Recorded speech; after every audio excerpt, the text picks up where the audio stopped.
Hello दोस्तों, नमस्कार। तो स्वागत है आपका आज की वीडियो में।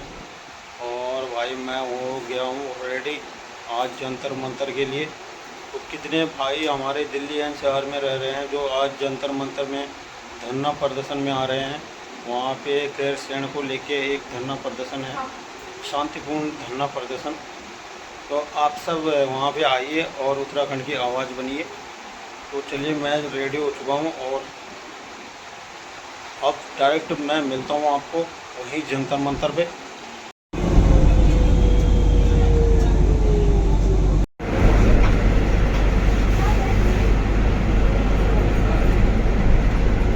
तो यहाँ पहुँच चुका हूँ मैं जंतर मंतर में और यहाँ पे देखते हैं कहाँ पे धरना प्रदर्शन है, इधर को बता रहे हैं। तो फाइनली लोकेशन मिल चुकी है और यहाँ से आवाज़ आ रही है, तो शायद यहीं पे हो रहा है। मांग कर रहे हैं उस पक्ष में थे। राजधानी गैरसैंण, राजधानी गैरसैंण, गैरसैंण गैरसैंण राजधानी गैरसैंण, गैरसैंण गैरसैंण राजधानी गैरसैंण, गैरसैंण गैरसैंण राजधानी गैरसैंण, राजधानी गैरसैंण। बात करेगा, बात करेगा। एक सरकार लगातार विकास की बात करे, राजमार्ग की बात करती है, लेकिन देखा जाए तो एक सवाल है वो लोगों को चुभेगा जरूर, क्योंकि गैर जो हिंदू है वहाँ काफी सब प्लान कर रहा है और पहाड़ी लोग जो सब छोड़ चुके हैं वो गांव खाली पड़े हैं, वहाँ उनका कब्जा हो रखा है। तो आखिरकार जो देवभूमि हमारी वो कहना खंडित होती नजर आ रही है। बहुत बढ़िया सवाल है और इस चीज को हम लोग समझ नहीं रहे हैं। ये पलायन का मुख्य कारण है। हमारे जो बच्चे हैं, हमारे जो नौजवान हैं, जो शिक्षित जवान हैं, वो रोजगार की तलाश में गाँव शहरों में आ जाते हैं और गाँव में कोई नहीं होता है। जब गांव में कोई नहीं होता तो ये जो असामाजिक तत्व है ये गांव में जाते हैं और गांव में जाके वहां बस जाते हैं और उनकी जमीनों पर कब्जा कर लेते हैं। तो ये इससे बड़ा हमारा दुर्भाग्य क्या है? इससे बड़ा कोई दुर्भाग्य नहीं हो सकता हमारा कि हम अपने लिए हम छोटी सी नौकरी के लिए 10-15 हजार की नौकरी के लिए शहर में आ जाए और अपनी जो पुरखों की जमीन है उसको इन सामाजिक तत्वों के हवाले छोड़ दें। धर्मी सरकार को क्या आप संदेश देना चाह रहे हैं इस बात? मेरा सरकार से ये विनम्र निवेदन है कि जल्दी से जल्दी इस पे विचार करें और हमारी राजधानी पर अस्थायी राजधानी गैरसैंण को बनाया जाए।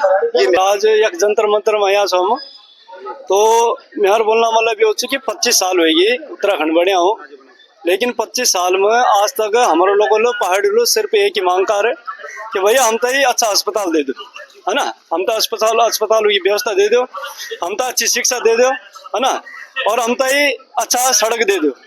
हम लोग रोजगार का भी मांग नहीं चाहिए 25 साल में, है ना। लेकिन यूल क्या कह रहे कि भैया आज तक भी ये पहाड़ विरोधी सरकार है, यूल आज तक पहाड़ों में न तो अस्पताल की व्यवस्था कर रही। आज भी तुम अगर देख ला तो पहाड़ों में ना डॉक्टर बैठे अच्छी डॉक्टर तो चाहिए नहीं, जो अगर वो झोला छाप डॉक्टर जो भी अगर कोई मरीज जामे, कोई घुंड पकड़ के जामा, मुंड पकड़ के जामा, सिर्फ उधर पैरासीटामोल दे देवी, है ना। और वैसे ही वक्त कोई लोग अगर भोल पर बात अगर कोई मतलब लोग सही अगर कोई तकलीफ हो जाए, ज्यादा तकलीफ हो जाए तो लोग सीधा वक्त कोई देखो नहीं चाहिए अस्पतालों में। और वही बात सीधा आदमी जाओ रामनगर पे भी उधर सीधा रेफर करी जाओ सीधा एक दिल्ली, है ना, ऋषिकेश, हल्द्वानी। तो वही में पलायन नहीं होना था और क्या हो, है ना। तो वैसे ही पलायन बहुत ज्यादा हो गई और अस्पतालों क्षेत्र में बिल्कुल भी हमारे क्षेत्र में मतलब ये कोई भी संवेदना नीचे पर लोगों से पहाड़ियों से कोई संवेदना नीचे, और ये पहाड़ियों की सरकारी नीचे ये पहाड़ विरोधी लोग थी। और अब मैं सारा जनता था आप चैनल के माध्यम से बोलना चाहूँ कि सिर्फ क्षेत्र में जो पर पहाड़ों में सत्ता परिवर्तन ही एक विकल्प है ना, और सत्ता परिवर्तन कह रहा है ना। और वो एक बात अपना जो पहाड़ के समर्थक जो चाहिए अपने क्षेत्रीय दल से वो तो सपोर्ट करो और ये भाजपा कांग्रेस से मुक्ति पाओ, तभी जाए कोई पहाड़ बलून न तो इन्हीं बर्बादी कहता पागल खाने कहता ही कोई अस्पताल मरण कह रस्तु पुन मरण कह आपदा मरण। तो ऐसे बड़ी हो कि सत्ता परिवर्तन होना चाहिए और उत्तराखंड क्रांति दल सपोर्ट करो। मैं तो खुल के बोल सकूँ अब उत्तराखंड क्रांति दल तो सपोर्ट करो और यूथ ही एक बेटी राज्य बेटी भैर भगाओ जो राज्य विरोधी है। नमस्कार साथियों, जय उत्तराखंड। आज जंतर मंतर में यहाँ पे राजधानी गैरसैंण को लेके एक शांतिपूर्ण धरना प्रदर्शन आयोजन किया जा रहा है, जो कि राजधानी गैरसैंण समिति द्वारा यहाँ पे किया जा रहा है। और उत्तराखंड मूल के तमाम लोग यहाँ पे हमारे राज्य को आज बने हुए 25 साल हो गए लेकिन आज राज्य की स्थिति जो है वो गंभीर है। राज्य में गुंडागर्दी चरम सीमा पे है। आज पहाड़ों में जिस तरह बाघ गुलजारों का आतंक चल रहा है, इन सरकारों के पास इनका कोई निवारण नहीं है। और ना ही उत्तराखंड में जो उत्तराखंड पर्वतीय इलाकों में रहने वाले लोग जो पीड़ा वहाँ पे झेल रहे हैं, वो किस कदर वहाँ पे झेल रहे हैं, ये समझने वाली बात है। और तमाम आम जनमानस को ये समझना पड़ेगा कि ये जो भाजपा कांग्रेस है, इनको हमने इन 25 सालों में देख लिया। राज्य की हालत इनने बहुत ही गंभीर बना के रखी हुई है और सत्ता परिवर्तन करना बहुत जरूरी है। तो हम चाहते हैं एक बार 5 साल मौका आप उत्तराखंड क्रांति दल को दीजिए। जब पहाड़ की राजधानी पहाड़ में होगी तभी वहाँ के बारे में लोगों को पता चलेगा, सरकार को पता चलेगा कि यहाँ पे क्या समस्या है। ये खाली कह देते थे कि सड़कें पहुंचा, सड़क से तो पहाड़ का नाश हो गया। सड़क काट काट के पहाड़ टूट रहे हैं, गाँव भी टूट रहे हैं। अच्छा, ये भी देखा जा रहा है कि लगातार खबरें आ रही कि उत्तराखंड में निरंतर जो है घुसपैठियों का कब्जा हो रहा है, जो शमशान भाव है। बिल्कुल बिल्कुल, बहुत बढ़िया सवाल है आपका। सरकार ने इतनी छूट दे रखी है, अगर कोई घुस रहा है तो सरकार की इतनी होगी कि पूछताछ हो। सरकार क्या कहती है कि 1 साल अगर कोई वहाँ रह रहा है तो वहाँ का पूर्ण नागरिकता होगी। उन्होंने एक कानून लाने की कोशिश की है। सरकार कह रही है कि हम वो वहाँ का नागरिक माना जाएगा। तो ऐसा थोड़ी कोई भी वहाँ जाके बस जाए और वहाँ का नागरिक हो जाए। धामी जी तो लगातार उस पर कार्रवाई करने लगे। धामी जी खाली दिखावा कर रहे हैं। बाकी कितने लोग अभी पौड़ी सतपुली में कितने लोग बसे, बाहर रोडों पे उन्हें भैंसे बांध के वहीं पे उन्हें अपने टेंट लगाए, लेकिन धामी सरकार को ये पता नहीं चल रहा है लोग कहाँ से आए। अपनी सुविधा नहीं देख पाते वहाँ पे। उनको जनता की सुविधा से कोई लेना देना नहीं, उनको अपनी सुविधा से लेना देना है। ये मेरा पर्सनल व्यू है और ऐसा हो भी सकता है। बिकॉज इनको चाहते तो कुछ नहीं था, ये बना सकते थे अस्थायी राजधानी। बनाओ ना तुरंत, वहाँ पे सारी फैसिलिटीज है, बनाओ तुरंत। आपको वहाँ पे जगह है, इतनी अच्छी जगह है, सेंट्रलाइज है, पहाड़ भौगोलिक तरीके से अच्छा है, हमारे कुमाऊं के लिए अच्छा है, हमारे गढ़वाल के लिए अच्छा है, हमारा सेंटर प्लेस है, सारी सुविधाएं वहाँ पे। क्यों नहीं करते? करो ना। कुछ करने वाले होने चाहिए, हिम्मत होनी चाहिए, दिखाओ ताकत। कोई भी तो हमारा नेता दिखाए कि हम ये करके दिखाए। हम उसको परमानेंट हम निर्विरोध विधायक बनाएंगे। हम कोई विधायक ये करके दिखा दे। कोई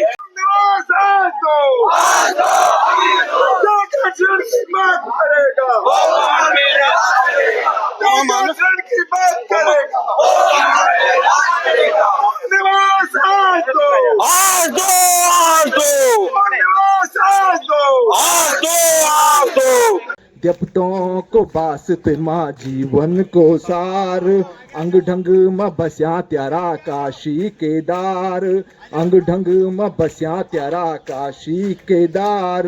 देवों की वंदना में पेलो तेरो नाम, देवों की वंदना में पेलो तेरो नाम।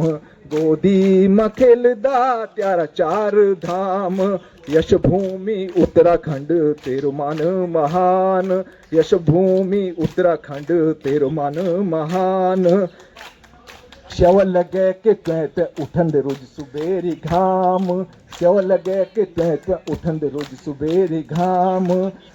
डांडियों कटकुम बसदी रोज जुनेली शाम, डांडियों कटकुम हंसदी रोज जुनेली शाम। ऊंचा कैलाश में सजदू तेरो 12 दरबार, ऊंचा कैलाश में सजदू तेरो 12 दरबार। आदेशों पर खिलंदा फूल रित कनो श्रृंगार, आदेशों पर खिलंदा फूल रित कनो श्रृंगार।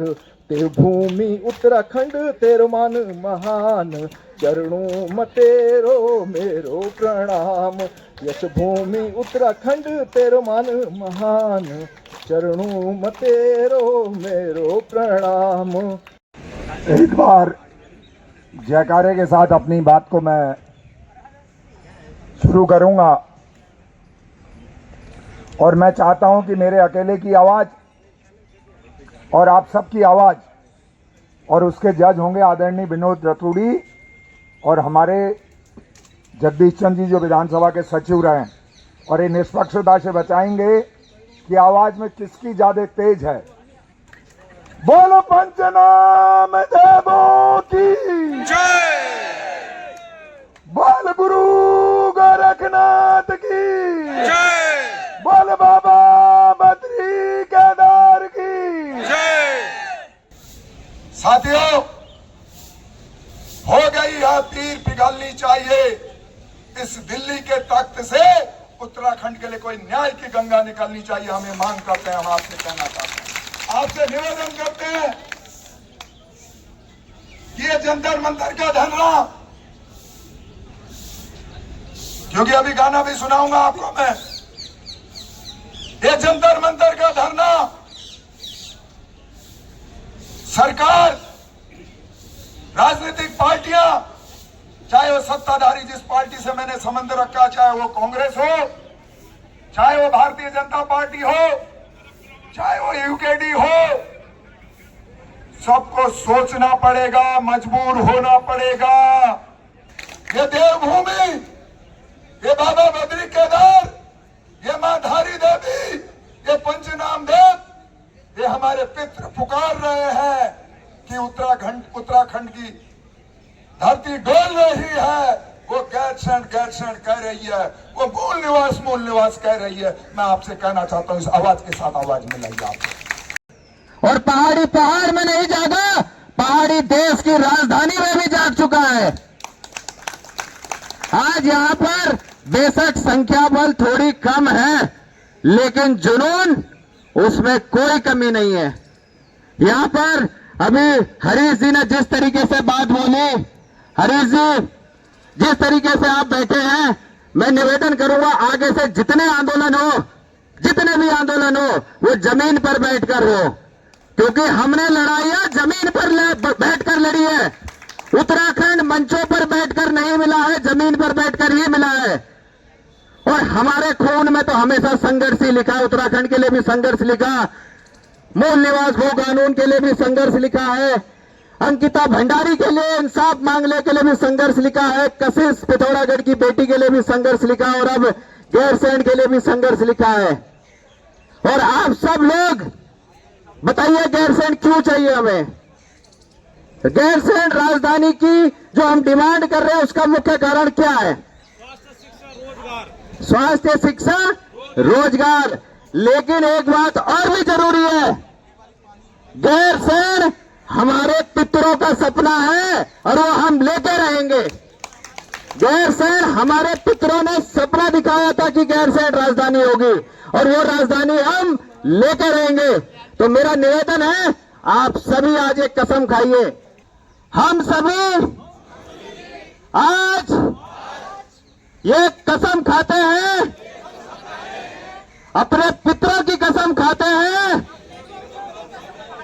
कि गैरसैंण राजधानी बनाकर रहेंगे। उसके लिए चाहे हमें खून क्यों न बहाना पड़े, पर गैरसैंण राजधानी लेकर रहेंगे। फिर बहुत भयानक होने वाले हैं। चारों तरफ भूतिया गांव दिखेंगे, या तो लोग जो है रिवर्स माइग्रेशन करके पहाड़ों की तरफ आएंगे। ये जो भविष्य है, ये उन युवाओं को तय करना है जो इस समय उत्तराखंड की पीड़ा जिन्होंने झेली है, जो उत्तराखंड में 2000 के बाद पैदा हुए हैं, उन युवाओं को खासकर तय करना है, क्योंकि उन्होंने पूरी की पूरी पीड़ा देखी है। 2000 के बाद ही उत्तराखंड में जिस तरीके से प्लान बढ़ा है, वो प्लान उन्होंने देखा है। जब उनका दोस्त जो है, उसके माँ बाप जो है, उसको घर से ले गए पढ़ाने के लिए, लेकिन जो दूसरा दोस्त है वो घर में ही रहा, और वो बाग गुलदार इन सब के डर के मारे अपना जो बचपन था वो भी नहीं देख पाया वो। तो ये पीड़ा उन पहाड़ियों ने झेली है, और यही पहाड़ी परिवर्तन लाएंगे 27 में। और मुझे पूर्ण विश्वास है कि इस बार जो है उत्तराखंड क्रांति दल की सरकार उत्तराखंड में बनेगी, क्योंकि उस पार्टी ने हमारे लिए खून दिया, अपना बलिदान दिया। आज तक जो है उस पार्टी का हमने एक भी बार सत्ता का सुख नहीं भोगने दिया, लेकिन एक बार मुझे लगता है कि हम सब उत्तराखंड वासियों को उस पार्टी को जरूर मौका देना चाहिए, जिसके कदम से आज हम खुद को गर्व से महसूस करते हैं कि हम उत्तराखंडी, हम पहाड़ी हैं, हम गर्व से कहते हैं। अगर उत्तराखंड क्रांति दल नहीं खड़ा रहता तो शायद आज उत्तराखंड का अस्तित्व ही नहीं होगा। तो मुझे लगता है कि एक बार तो सत्ता का सुख हमें उत्तराखंड क्रांति दल को जरूर देना चाहिए, और आने वाले 5 साल उत्तराखंड के लिए बेहतर बनाने चाहिए। आज हमारे साथ है पहाड़ों के राय, लेकिन पहाड़ियों के बारे में कोई नहीं सोच रहा। जिस दिन मुख्यमंत्री पहाड़ में बैठने लग जाएगा, जिस दिन पहाड़ में मुख्यमंत्री पूरे 1 साल बैठने लग जाएगा, उस दिन मैं कह रहा हूँ, जब जो मुख्यमंत्री है, जब उसकी पत्नी भी वो पीड़ा झेलेगी, जब अल्ट्रासाउंड उसको वहां नहीं मिलेगा वो भी पीड़ा झेलेगी, जब उसके बच्चों को बाघ और गुलदार का डर लगेगा वो भी पीड़ा झेलेगा। लेकिन वो तो 2 घंटे के लिए आ रहे हैं और चले जा रहे हैं। तो जरूरी है कि गैरसैंण राजधानी बने, अधिकारी गैरसैंण में बैठे, मुख्यमंत्री गैरसैंण में बैठे, विधायक जो है पहाड़ों में बैठे, मंत्री पहाड़ों में बैठे, तो निश्चित तौर पे मैं कह रहा हूँ कि वो जो पीड़ा जो पहाड़ी के लोग झेल रहे हैं ना, वो पीड़ा वो लोग भी झेलेंगे। जब उनको खुद पीड़ा होगी तो निश्चित तौर पे कहीं ना कहीं उसका हल जरूर मिलेगा जो है। तो कुलदीप भाई, जैसे कि आजकल पहाड़ों में बाघ गुलदारों का आतंक ज्यादा चल रहा है और लोग काफी पीड़ित है, इसका क्या सरकार के पास कोई ठोस निवारण नहीं है? ये आपने देखो बहुत गंभीर बात कही है कि इस समय सबसे ज्यादा जो लोग परेशान है पहाड़ों में बाघ गुलदार इनसे, लेकिन लोगों से मैं कहूंगा कि इसके जिम्मेदार सरकार कम, हम लोग खुद ज्यादा हैं, क्योंकि हमने लोग एक पाल दिया भ्यूल का। आप पूरे कहीं भी गांव में जाएंगे जगह जगह भ्यूल भ्यूल भ्यूल मिलेंगे और झाड़ियां मिलेंगी जो है, ठीक है। तो ये अब हमारे लिए अभिशाप बनता जा रहा है, क्योंकि बंदर भी आ रहा है तो उस पेड़ में चढ़ जा रहा है, बाघ गुलदार भी आ रहा है तो उनके पीछे छुप जा रहा है। और इतिहास गवाह है, विश्व में कहीं भी अगर खेती हुई है तो उस खेत में कोई पेड़ नहीं रहा है, बिना पेड़ के ही खेती हुई। कहीं भी आप देख लो, सरकार भी कोई ऐसी योजना लाएगी जहां उसको पूरी खेती करनी है तो सबसे पहले वहां के पेड़ साफ कर देगी। तो पेड़ों के साथ तो खेती हो ही नहीं सकती जो, या तो आप बागवानी करिए, लेकिन अगर आपको नॉर्मल खेती करनी है तो आपको जो खेत है वो साफ करने पड़ेंगे। और बाघ और गुलदार का जो आने का मुख्य कारण है वो हम खुद ही है, हम ही जिम्मेदार है। तो जब तक उसको हम साफ नहीं करेंगे, मुझे नहीं लगता इसका समस्या कल सरकार भी निकाल पाएगी। तो भाई साहब, आजकल हर एक युवा के मुख से एक बात और सुनने को मिल रही है कि जैसे कि पहले 5वीं अनुसूची और 6वीं अनुसूची ब्रिटिश शासन ने लागू किया था पहाड़ के लिए, पहाड़ी क्षेत्र के लिए, और उसको यूपी सरकार ने हटा दिया था। और फिर इसकी जो मांग है बड़ी जोर शोर से चल रही है, और इसके फायदे क्या होंगे पहाड़ के लिए? देखिए, इसके तो हर तरीके से फायदे हैं। आज आप देखेंगे जौनसार का आप क्षेत्र जाना कभी, उत्तराखंड में एकमात्र ऐसा क्षेत्र है जहां से आप रेप की खबरें नहीं सुनते, जहां से आप बाघ गुलदार के आतंक की खबरें नहीं सुनते हैं। वो एक क्षेत्र ऐसा है, क्योंकि उनको जनजातीय का जो वो है हक है वो मिला हुआ है, ठीक है। वहां से आप कभी भी नहीं सुनेंगे इस चीज, इन दुर्घटनाओं का जो है खबर जो है, लेकिन आप कुमाऊं गढ़वाल से चीजें सुनते हैं। तो ये बहुत अच्छी डिमांड है। कहीं ना कहीं जो आज पहाड़ जो है, हमारे जो पेड़ है, जो पेड़ को काटने के लिए भी हमें 6 बार सोचना पड़ता है, वो हमें अधिकार अब हमसे छीना गया। पेड़ तो हमसे लगवा दिया, लेकिन जब हमें लग रहा है खराब हो रहा है तो हमें काटने नहीं दिया रहा। हमें अपने गांव तक रोड ले जाने के लिए 6 बार सोचना पड़ रहा है। पूरे उत्तराखंड वासी गढ़वाल कुमाऊं के एक बार जौनसार जाके देखिए, वहां कितना डेवलपमेंट है। वहां के प्रत्येक गाँव से आपको सरकारी नौकरी में व्यक्ति मिलेंगे, लेकिन गढ़वाल कुमाऊं जौनसार से नहीं मिले, कुमाऊं से नहीं मिलेंगे, जौनसार से ज्यादा मिलेंगे। तो ये बहुत अच्छा मुद्दा है और निश्चित तौर पे लागू होना चाहिए, क्योंकि पहाड़ के लोगों को अगर ये मिलेगा तो जो हम मूल निवास भू कानून के लिए धरना कर रहे हैं, इन सब चीजों के लिए ये ऑटोमेटिकली हल हो जाएगा। साथियों, हमारे साथ ऐसे शख्स मौजूद है और ऐसी शख्सियत है जो कि उत्तराखंड आंदोलन के 1994 में आंदोलनरत थे और उनको गोली भी लगी थी। आप मैं उत्तराखंड आंदोलन में मैं दिल्ली आया था पढ़ाई करने के बेस से कि मैं पढ़ूंगा, कुछ करूंगा। घर वालों की बड़ी उम्मीद थी मेरे पे, लेकिन सडनली मैं ये उत्तराखंड मूवमेंट चालू हुआ। मैं जिस इलाके में रहता था वहाँ पे पूरी लॉबी उत्तराखंड की थी। वहाँ पे हम पहले 2-3 साल हमने रामलीला भी की है, बहुत कुछ किया है। उसके बाद ये आंदोलन जब मूवमेंट शुरू हुआ तो हमको काफी जोश आया। हमने बोला चलो ना आंदोलन में चलते हैं, हमारे इतने 6 लोग हमारे साथ हैं। हम तो बच्चे थे उस समय। 2 अक्टूबर हम इधर पालम साइड रहते थे, इंदिरा पार्क रहते थे। हम 19 में से लेके आए थे, जो हमें बड़ा जोश था। हमको ये पता नहीं था कि 1 अक्टूबर रात को मुजफ्फरनगर में जघन्य कांड उत्तर प्रदेश सरकार और मुलायम की करतूत से ये किया गया है। लोगों में किसी में दहशत नहीं थी। ठीक 1:30 बजे की 12:30 1:30 ऐसा होगा टाइम कि लोगों को पता चले कि उत्तराखंड में ये त्रस्ती कर दी है मुलायम सरकार ने। तो लोग अपने के लिए कौन एग्रेसिव नहीं होगा? अपने मरे अपने गए कि 42 साल थे उत्तराखंड में, जहाँ भी लोग हुए पुलिस ने आंसू गैस गोली छोड़े, बहुत लाठीचार्ज किया, पत्थरबाजी हुई। और हम भी आंदोलन में हम भी मंच के नियरेस्ट थे हम। तो हमने क्या किया कि हम मतलब सब लोग इधर हो गए। तो पुलिस ने सोचा कि ये लोग पहले क्या करे, पुलिस ने गोलियां चला दी। तो उस गोली के कारण में हम 4 लोगों को गोली लगी थी उनको। सर, एक बात आपसे पूछना चाहूंगा जी, जैसे कि हमारे राज्य को आज 25 साल हो गए जी, और आप लोगों का महत्वपूर्ण योगदान उत्तराखंड राज्य को अलग करने में जो आपने भागीदारी निभाई, क्या चेंजेस आए हैं या पहाड़ की स्थिति क्या सुधर पाई? कोई चेंजिंग नहीं आई है। कोई चेंजिंग नहीं आई है, बल्कि दुर्भाग्य जिस उत्तराखंड राज्य बन गया, जब राज्य बनता ना तो वहाँ आबादी बढ़ती है, पहाड़ की आबादी बढ़ती है, रोजगार बढ़ता है, कारोबार बढ़ता है, खेती बाड़ी बढ़ती है, गाय भैंस लोग पालते हैं। ये नहीं होके वो सारा बंजर पड़ गया, लोगों ने गाय रखनी बंद कर दी, भैंस रखनी बंद कर दी, युवा बेरोजगार पड़े हुए हैं। जबकि उत्तराखंड 2 साल पहले सर्वे में देखा था तो दूसरे नंबर एजुकेशन पे था, वहाँ का युवा बेरोजगार है आज। और बात बताना चाहूँगा आपको कि अभी ग्रीष्मकालीन जब सत्र शुरू हुआ तो 4 दिन का सत्र होता है। वहाँ पे सारे नेता जो है देहरादून से हवाई यात्रा द्वारा जाते हैं और जो 4 दिन का सत्र होता है उसको मात्र 2.5 घंटे में वो निपटा के आ जाते हैं। वो दिखावा था ना वहाँ पे, वो सत्ता और विपक्ष दोनों का दिखाया है। वो अगर सपोज बीजेपी सत्ता में है, ठीक है, तो विपक्ष उसको बोलता है ये नहीं कर रहे, ये नहीं कर रहे, हम कर रहे। फिर जब तुम सत्ता में तुमने क्या किया, तुम ये तो बताओ, तुमने 850 करोड़ खर्च कर दिए, किस बेस से खर्च किए? तुमने सरकारी पैसा क्यों वेस्ट किया, उन गरीबों का पैसा क्यों वेस्ट किया, जनता का पैसा क्यों वेस्ट किया? अगर तुमने वहाँ राजधानी बनानी थी तो वो ढांचा मत बनाते, इतना खर्चा मत करते। वहाँ भराड़ी शहर में जी, उस भराड़ी शहर में डेयरी फार्म था, वो डेयरी फार्म में अपना कारोबार चलाते, वो भी नहीं रहा वहाँ पे, जो था वो भी नहीं रहा। मैं तो ये बोलना चाहूँ छू कि मतलब यार हम तो राजधानी गैर चुने भाई, क्योंकि जब तक हमारे लिए वहाँ हॉस्पिटल नहीं बनेंगे, अच्छी शिक्षा नहीं होगी, रोजगार नहीं मिलेगा, तो भाई हम दिल्ली में आज यहाँ पे जंतर मंतर पे धरना प्रदर्शन पे बैठे हैं, तो हम सभी अपने उत्तराखंड वासियों के लिए यही चाहेंगे कि यार हमें वहाँ रोजगार दो, हमें राजधानी गैरसैंण दो, है कि नहीं, हमें रोजगार मिले, वहाँ पे हमें अच्छी स्वास्थ्य मिले। हम अभी भी हम बिरुखाल क्षेत्र से हैं, हमारे बिरुखाल क्षेत्र में एक भी हॉस्पिटल नहीं है, सब रेफर सेंटर बना रखे हैं। सरकार से हम यही करना चाहते हैं, कोई भी आपने चलो ठीक है राज किया 25 साल, आप ये चीज बता दो, अगर अगली बार से वोट मांगने भी आओगे तो आप ऐसे बोल के आओ पहले कि भाई हमने आपको ये दिया है, हम वोट तब देंगे आपको, बीजेपी कांग्रेस कोई भी हो। हमें अब वो नहीं चाहिए कि भैया तुम्हारा झुंझुना मत पकड़ा देना हमें कि भैया कि हम बीजेपी वाले कांग्रेस वाले, हमें नहीं चाहिए तुम्हारा कोई वोट। आपने हमें 25 साल में एक हॉस्पिटल तक नहीं दे पाए हमारे क्षेत्र में, आज हमें हर चीज के लिए काशीपुर, रामनगर, देहरादून, हरिद्वार जाना पड़ रहा है हर चीज के लिए। तो आप 25 सालों में नहीं, अब तो पहाड़ जवान हो चुका है, अब हमें आवाज उठानी है। जितने भी युवा है हम उनको भी कहना चाहते हैं, अवगत कराना चाहते हैं कि आप भाई अपने राजधानी के लिए आगे आओ, और देखो नहीं तो हम ऐसे ही दिल्ली में नौकरी करते रहेंगे यार।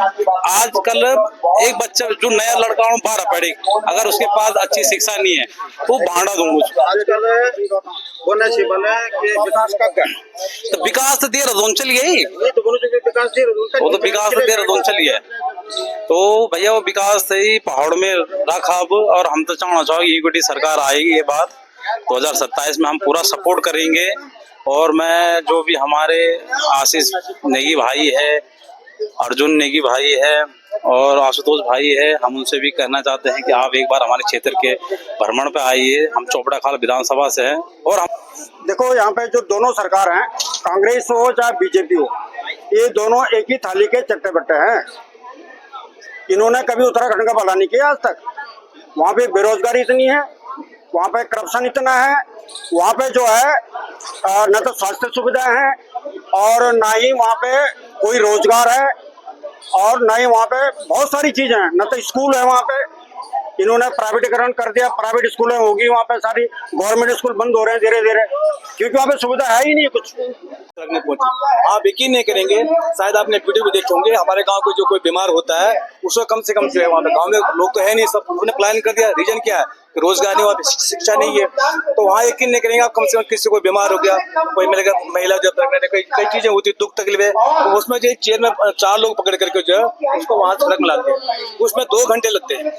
बचता था, रास्ता ये बचता था कि जो उत्तराखंड की नाकारा सरकारें हैं, ये जो फंड रेजिंग गवर्नमेंट्स है, इनको सुनाने का एक ही तरीका था, ये जिसकी सुनती है हम उनको सुना रहे हैं। यहाँ पे केंद्र सरकार है, वो उसी की भाषा बोलती है, उसी के आंखों से देखते हैं, उसी कानों से सुनती है। तो हमने सोचा जब इस गूंगी बहरी सरकार ने कुछ सुनना देखना नहीं है, तो जिनके कानों से, जिनकी आंखों से वो देखती सुनती है, वहां पे उनको सुनाया जाए। तो इसी मकसद से हमने ये यहाँ पे दिल्ली से शुरू 25 साल हो गए देवभूमि को अलग और राज्य को अलग बने हुए, लेकिन आज 25 साल के बाद दोनों सरकार आई है, कांग्रेस भी है, बीजेपी भी है, लेकिन आप इसमें किसको दोषी मानते हैं? देखिए, मैं सरकारों का तो काम क्या है, राजनीति का जो ये भाजपा या कांग्रेस है, इनका काम ही है डिवाइड एंड रूल। ठीक है, इन्होंने कभी किसी की परवाह नहीं करी। एक देश को छोड़ दें, अगर हम यशस्वी प्रधानमंत्री मोदी जी की बात करें, उनकी भूमिका से राष्ट्र भी संतुष्ट है, हम भी संतुष्ट है। लेकिन जिस तरह से लगातार उन्होंने गैरसैंण के मुद्दे की अनदेखी करी है, हमारा मकसद सिर्फ इतना है कि केंद्र सरकार सुने। प्रधानमंत्री मोदी उत्तराखंड को अपनी आध्यात्मिक राजधानी कहते हैं, वो उनको सुनना चाहिए कि आध्यात्मिक राजधानी के लोग क्या कहते हैं और क्या वो चाहते हैं। तो हम उनको सुनाने के लिए यहाँ पे इकट्ठे हैं और ये आंदोलन यहाँ पे आज आगाज हुआ है और ये लगातार चलेगा जब तक गैरसैंण की मांग हमारी पूरी नहीं हो जाती। तो आप दिल्ली से जो आपने शंखनाद कर दिया, क्या देहरादून से भी ये चिंगारी अब उठने लगेगी? बिल्कुल उठेगी। दिल्ली के बाद हमारा देहरादून में ही और पूरे उत्तराखंड में ग्राम स्तर पर हम इस आंदोलन को ले जाएंगे और इसको जो है पूरे तरीके से इसमें जो आम पहाड़ी हैं, जो आम पब्लिक है, उसको इकट्ठा करेंगे, उनको अपनी बात समझाएंगे और वो समझती भी है, क्योंकि ये भावनात्मक मुद्दा है, आत्मसम्मान का मुद्दा है, संस्कृति सभ्यता का मुद्दा है। बिल्कुल हम करेंगे और उनको साथ लेके चलेंगे। तो सर एक बात और, लोग कहते हैं कि गैरसैंण राजधानी बन जाएगी तो क्या फायदा हो सकता है उत्तराखंड के लोगों को? देखिए, अभी सारे संसाधन मैदानों में है। देहरादून, किच्छा, हल्द्वानी, तराई के जितने भी क्षेत्र हैं, इनमें विकास चल रहा है। ऊपर पहाड़ों में विकास नहीं पहुंच पा रहा है। पहाड़ी राज्य है हमारा, पहाड़ी बहुल राज्य है, उसकी राजधानी पहाड़ों में ही होनी चाहिए। ये तो कोई भी समझ सकता है। 25 साल से अस्थायी राजधानी हमारी चल रही है, हमारी परमानेंट राजधानी है ही नहीं। तो मेरा सिर्फ इतना कहना है कि ये जो है जब स्थायी राजधानी हमारी वहां बनेगी तो उसके साथ जो है विकास भी वहां पहुंचेगा। जी, जो गैरसैंण की बात करेगा वही सत्ता में आएगा। तो जंतर मंतर से वापसी हो गई, हमारा जो धरना प्रदर्शन था वो समाप्त हो चुका है और अब हम आगे बढ़ रहे हैं। यहाँ दिल्ली की famous market CP Connaught place.